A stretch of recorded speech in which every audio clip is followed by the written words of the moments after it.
wa man wala amma ba'd.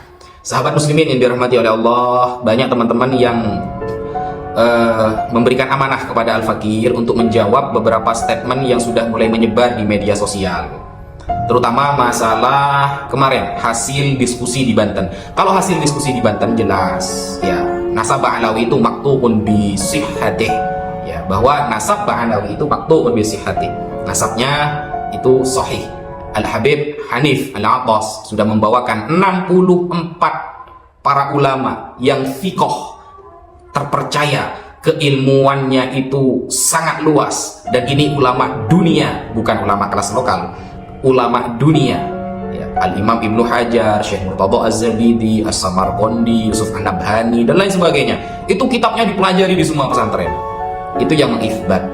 Yang membatalkan nasab Ba'alawi siapa? Google. Tulisannya siapa? Murad Syukri, orang aliran sesat, orang-orang kalangan Salafi Wahabi, aliran yang sesat juga, yang berstatement membatalkan nasab Ba'alawi. Sebenarnya yang dibatalkan banyak. Syabdul Qadir Jailani juga dibatalkan, Al-Ahdan juga dibatalkan, Ahmad Ar-Rifai juga dibatalkan, semuanya dibatalkan gitu. Kenapa? Karena tidak memahami ilmu nasab. Para ulama kita sudah memberikan metode untuk memahami ilmu nasab agar tidak mudah to'an fin nasab, mudah membatal-batalkan nasab orang. Itu dosanya besar sekali, saudara.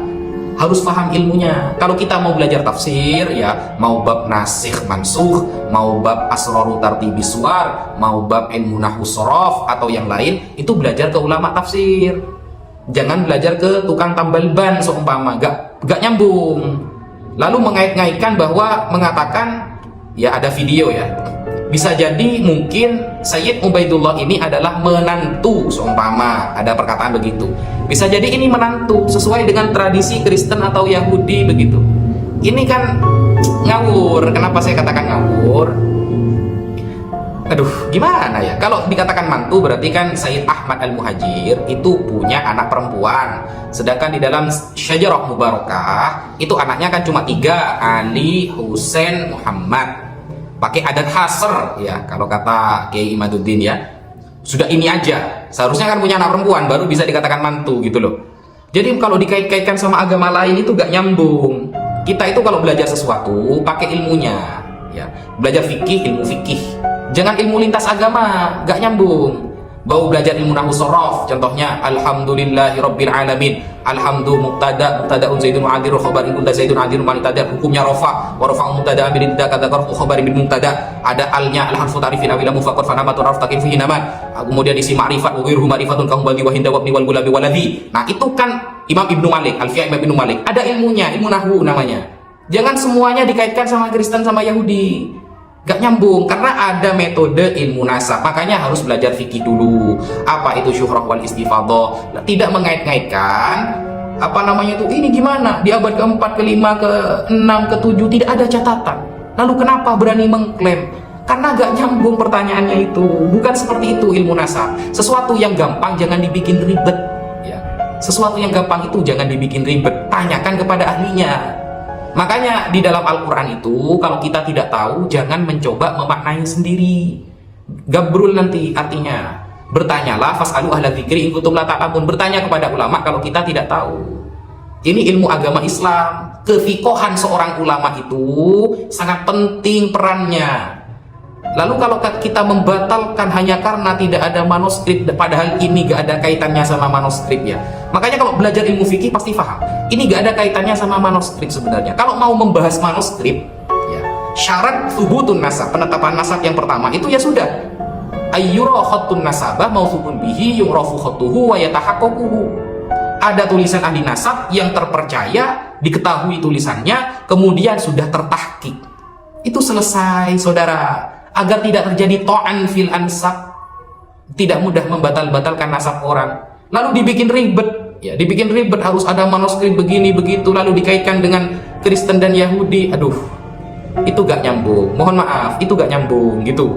Pahami ilmunya dulu baru berkomentar. Kalau sakit gigi jangan ke tukang tambal ban. Sakit gigi itu ke dokter gigi. Meskipun nanti saran dari dokter gigi itu kadang tidak masuk akal, ikuti, beliau lebih paham daripada kita gitu. Seolah-olah kalau nanti tambal ban ini lebih detail, ya harus dipaku karena yang rusak itu adalah gigi. Kalau giginya hilang berarti sembuh. Itu kan seolah-olah masuk akal, tetapi karena tidak cocok dengan keilmuannya, tambah rusak nantinya. Begitu saudara yang terkasih. Atau seperti Kiai Haji Imaduddin ketika ditanyakan apakah gelar Habib itu ada di dalam Islam, dia mengatakan tidak ada. Yang pertama kali mengatakan dirinya Habib adalah orang Nasrani atau orang Yahudi ketika mengatakan nahnu abna'ullah wa ahibba'uh, kami adalah anak-anak Allah dan Habib-Habibnya Allah. Ini kan gak nyambung. Kenapa saya katakan gak nyambung?